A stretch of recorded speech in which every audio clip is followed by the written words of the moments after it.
Aprilska Aškerčeva lučka. Kako ste se počutili, ko ste nekomu odpustili? Dobro, kajne? Poglejmo, zakaj.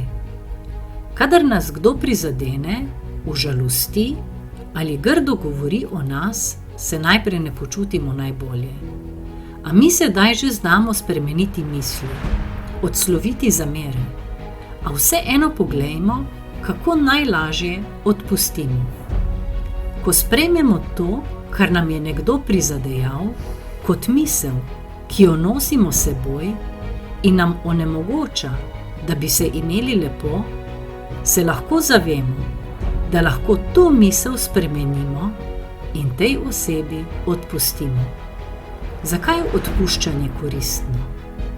Prvič zaradi tega, ker tej osebi ne damo vedeti, da ne želimo več ostajati v stanju sovražnosti. In drugič, mi se osvobodimo zamere, počutimo se ponovno svobodni. Pravijo, da je zamera kakor strup, ki se kar naprej pretaka skozi telo in povzroča strupeno škodo še dolgo po tistem, ko nas je pičila kača.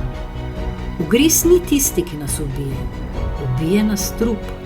In ta strup lahko odstranimo, uničimo, če se odločimo posloviti se od zamere. Ne pozabite, na svetu ste zato, da ste srečni. In ne pozabite, v vas se skriva čudovita moč in potencial, ki komaj čakata, da prideta na plan. Verjamem vsakega izmed vas. Ja, tudi v tebe.